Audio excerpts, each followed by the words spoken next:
named there. They then continued to proceed. In the meantime, a devotee tailor took the opportunity of service and prepared some nice clothes from the cloth for Krishna and Balaram. Thus, being very nicely attired, Krishna and Balaram looked like elephants dressed with colored clothing on the full moon day of the dark moon. Krishna was very much pleased with the tailor and gave him the benediction of Samkhya Mukti, which means after leaving his body he would be liberated and would attain a body exactly like four-handed Narayan in the Vaikuntha planets. He also granted him that as long as he would live, he would earn sufficient opulence to be able to enjoy sense gratification. By this incident, Krishna proved that those who are Krishna-conscious devotees will not be lacking material enjoyment or sense gratification. They will have sufficient opportunity for such things, but after leaving this life, they will be allowed to enter the spiritual planets of Vaikuntha Loka or Krishna Loka or Goloka Vrindavan. After dressing nicely, Krishna and Balaram went to a florist of the name Sudama. As soon as they reached the precinct of his house, the florist immediately came out and with great devotion fell down on his face to offer his respectful obeisances. He offered a nice seat to Krishna and Balaram and asked his assistant to bring out flowers of betel nuts smeared with pulp of chandan. The florist's welcome greatly satisfied the Lord. The florist very humbly and submissively offered his prayers to the Lord, saying, "My dear Lord, because you have come to my place, I think all my forefathers and all my worshipable superiors are pleased and delivered.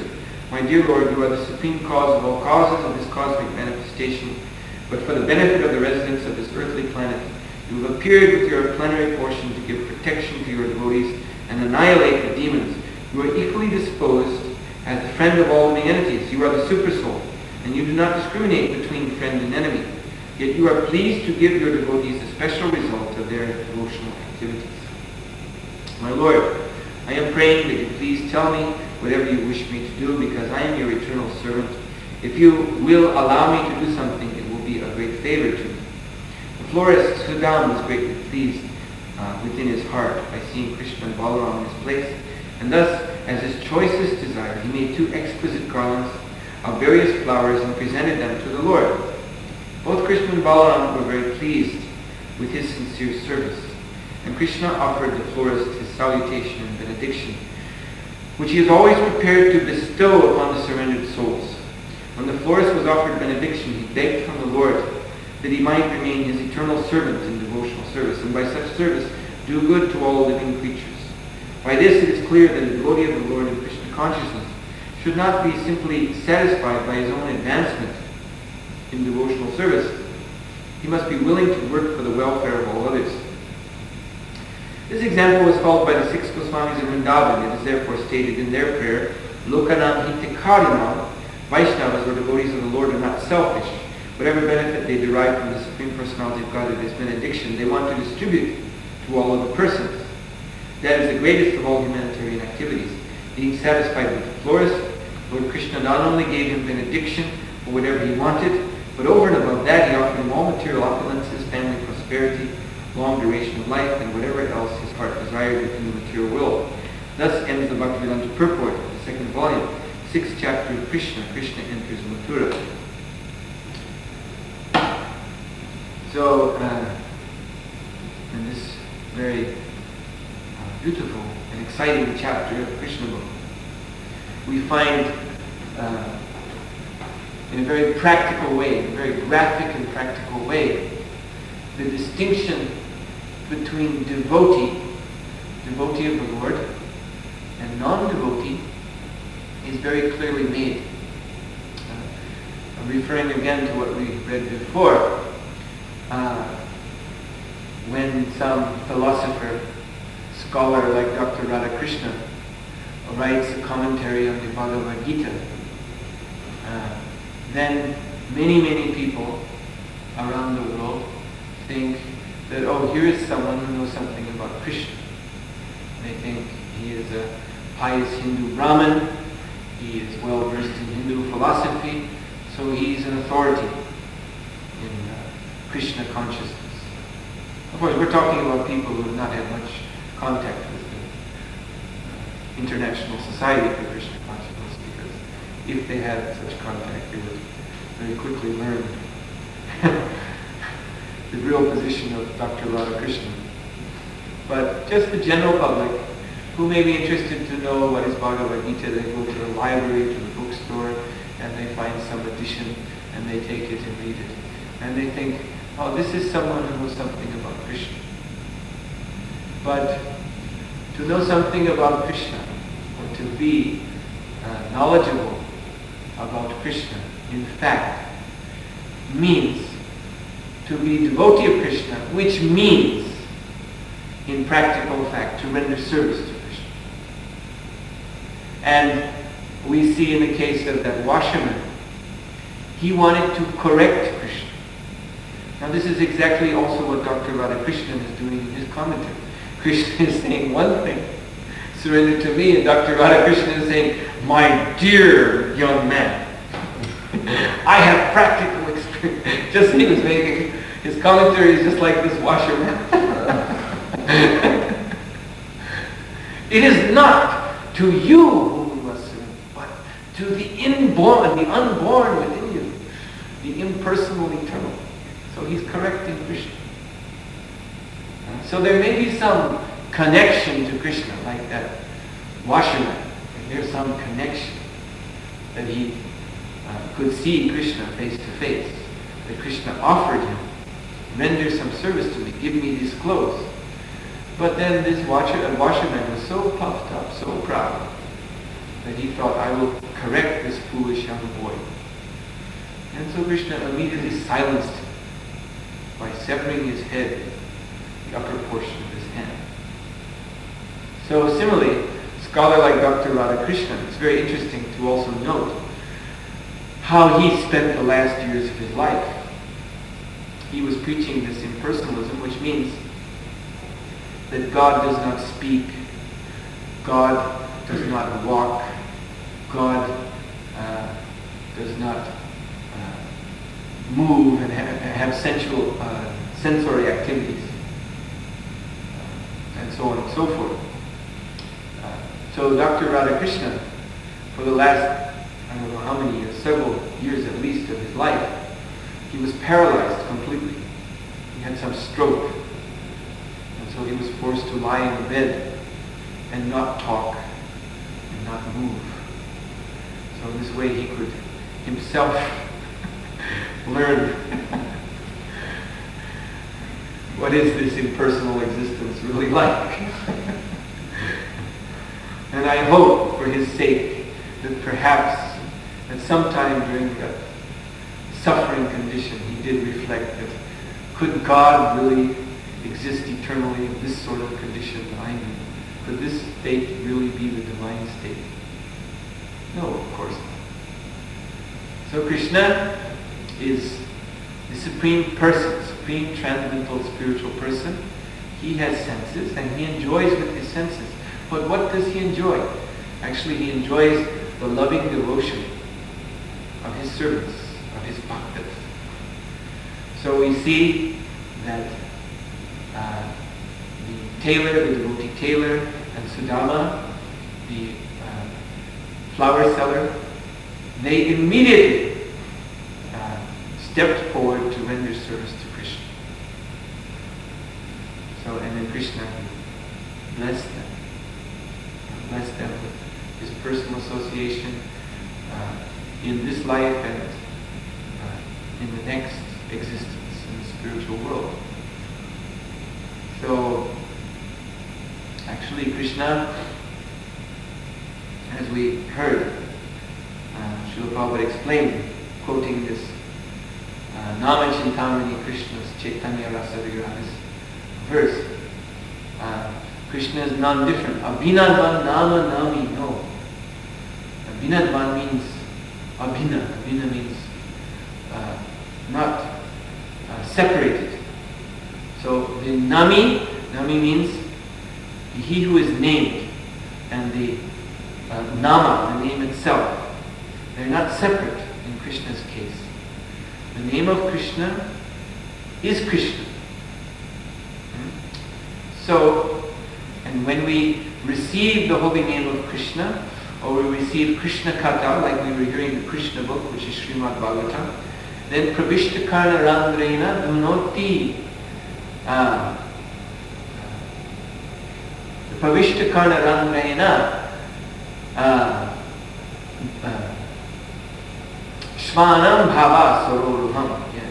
Dunoti Shamalam Krishna Shalilasya Yatashara. Bhagavatam says, this sound incarnation of Lord Krishna, Lord Krishna in this form of sound, enters our heart through the ears. He descends, just like he descends into this world to display his pastimes. So when we hear and chant the Hare Krishna Mahamantra, the Lord is descending into our heart and taking up his seat there. Turning our heart into his own throne or his altar. And what should we do then? And we should worship him. The Lord comes into our heart and gives us this opportunity to worship him. So we should always remember that when we're chanting Hare Krishna, this is not some symbolic sound. It is not that there's some unborn somewhere behind the sound. And the sound leads us to this unborn. But the sound of Krishna's holy name, or the sound we just heard of Krishna's pastimes, that is Krishna. So we are associating with Krishna directly. And so what should be our response? We should render service. We should become very enthusiastic for serving the Lord, knowing him to be present within us. After all, Hare Krishna mantra, what does it mean? My dear Lord, O energy of the Lord, please engage me in your blissful service. This is the meaning of Hare Krishna, Krishna Krishna, Hare Hare, Hare Ram, Ram, Hare Hare. So, the Hare Krishna mantra is a mantra which is specifically meant to excite the living entity, actually excite our spiritual consciousness, excite the mood of devotion, bhakti. So, the one who is chanting and hearing properly, properly understanding that the holy name and the Lord are the same, will become very enthusiastic to render service, and render service from the heart. You see, Krishna has descended from within the heart, and we live as Jiva soul, and that is our dwelling place, the heart. This is the root of our personality, the heart. So when we speak of sincerity, sincere service to Krishna, then we're speaking of service which originates in the heart. The heart has become opened by the Hare Krishna mantra, and Krishna has entered there. So our service to Krishna should begin there. Not that our service begins on the mental platform or on the gross physical platform. You see, that would mean that one is serving Krishna impelled by some speculation or impelled by some material desire. So this sort of motivation is not very solid. So real devotion means that it is service that begins in the heart itself. Now the heart is also, as you know, the heart is also the place of contamination. That Shikshashta compare Cheto Darpanamajana, Lord Chaitanya is saying that the mirror of the heart has been covered by dust in the form of material desires, anarthas, which have accumulated there for many, many millions of earths. So our consciousness, which originates in the core of the heart, you see, it shines through this dusty covering and then comes out as it is now. Comes out in this form of this bodily consciousness in which we think that I am the body, I enjoy this world, all perverted. So this is also very important to understand, that unless we render our service from the standpoint of the heart, from the standpoint of the living of the real self within the heart, unless we do like that, then our service, which we may render in some abstract position out in the space of mental speculation, you see, it will become very easily contaminated by the dirt that is there within the heart. If you're thinking, I'm in the mind, if that's where you're positioning your consciousness, somewhere in the mental plane, then you won't be able to understand. You see, you'll be trying to serve Krishna, but you won't be able to understand how is it that in spite of my effort to serve Krishna, still lust, anger, greed, all these dirty things, they arise within my consciousness, and they pollute my devotional service. How is it that it's happening again and again? And that is also because we have not seriously attempted to actually render service at the very root of ourself. Now this may sound all very esoteric, but this is actually explained in the Srimad Bhagavatam. The Srimad Bhagavatam says that by constant remembrance of anudya means to always remember Krishna, then he's given a sword, anudyasina. This constant remembrance of Krishna means that the devotee is given a sword of spiritual knowledge, kovida. Kovida means spiritual intelligence. So what does he do with this sword?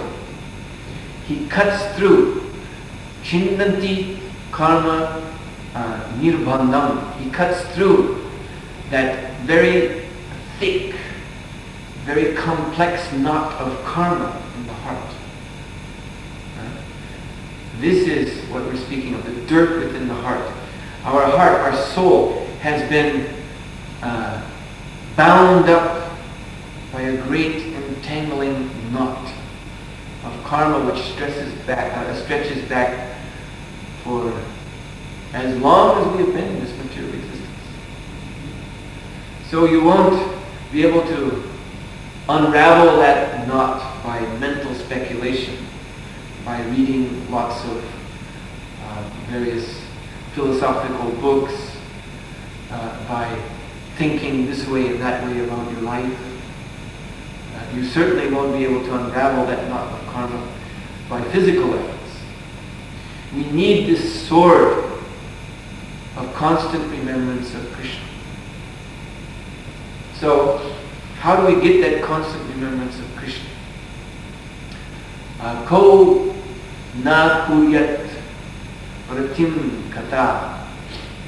So that constant remembrance of Krishna comes when one is actually attracted. Ratim kata.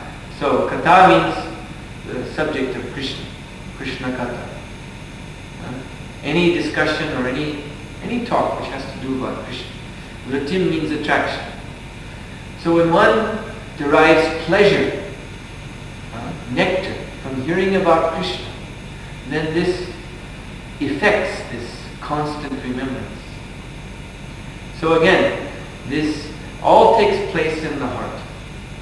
When the sound vibration of Krishna Katha penetrates the ears and enters the heart, and when we receive it in our heart, then it becomes very, very sweet. Receiving it in the heart means to take it very, very seriously. Very, very seriously, one is trying to hear and understand and remember. And so, in this way, a sweet taste develops. And by this sweet taste alone, one is always remembering what one has heard. It's very natural. So So then, by always remembering what we have heard, then one gets this sword of transcendental knowledge. And one can cut through the knot of karma and sever our connection with lust, anger, greed, madness, illusion, envy. But as long as we're keeping our consciousness, somewhere out in space, you see, halfway here and halfway out there, and we go through the day hearing about Krishna but not hearing, you see, and serving Krishna but at the same time not serving really, dreaming, spacing out, flights of fancy, imagine, whatever. Then that hard knot of karma remains intact. And then the devotee, or shall we say the person who would like to become a devotee, he continually has problems in his devotional service, his attempt to render service to Krishna, again and again. When he engages his senses in the sense objects with the purpose of serving Krishna, somehow or other those sense objects, they remind him of sense gratification, nonetheless. And he becomes agitated and disturbed. And then he gets, because he's on the mental plane, then he gets into this bhoga tyaga frame of mind. He may try to enjoy the facilities of devotional service, but then he gets frustrated in that attempt, and then he tries to give it up. Oh, this service is too much. Oh, I quit. And the poor temple president has to get out his list of devotees.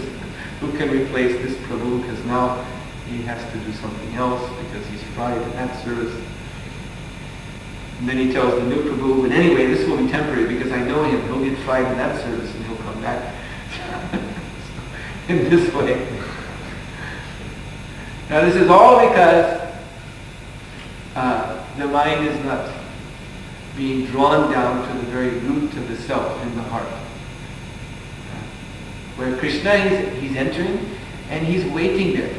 Just imagine, in your heart, there's an altar. I'm speaking of all those who are devotees or aspiring devotees who hear about Krishna, who have accepted spiritual master or who are aspiring to accept spiritual master. And already Krishna has entered your heart. And there's a beautiful altar there. And there is arrangement for puja. There are lamps to be lit. There's incense to be offered. There's chamara fan, peacock fan. Everything is there. Where's the pujari? This is the question. Like, sometimes it happens when you visit a temple. Everyone's standing before the closed curtain of the altar, looking at their watch. It's already 2 minutes after 7. Where's the pujari? So let that not happen, either in the temple, in the ISKCON temple, because what happens in the ISKCON temple is simply the external manifestation of what's happening in our heart. Things don't happen by accident. You see, it's not by accident that someone coming to do the arti with the freshly washed altar tray, all the items are there, all the puja paraphernalia. He trips on the stairs and falls down. Everything goes clattering in all directions. This is not by accident. These are external manifestations of what is going on in the heart. So let not in the ISKCON temple our service become negligent and mistake-ridden because we are spaced out. And let not in the temple of our heart, where Krishna has come in his sound incarnation to receive our worship, let not the service there be neglected.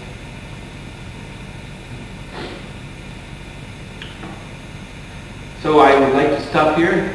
Thank you very much for your kind attention. I don't suppose there's any questions. Generally there's not. But maybe someone has a question.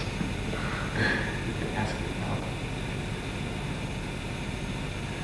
Shri Prabhupada ki jai. Shri Suhotra Maharaj ki jai.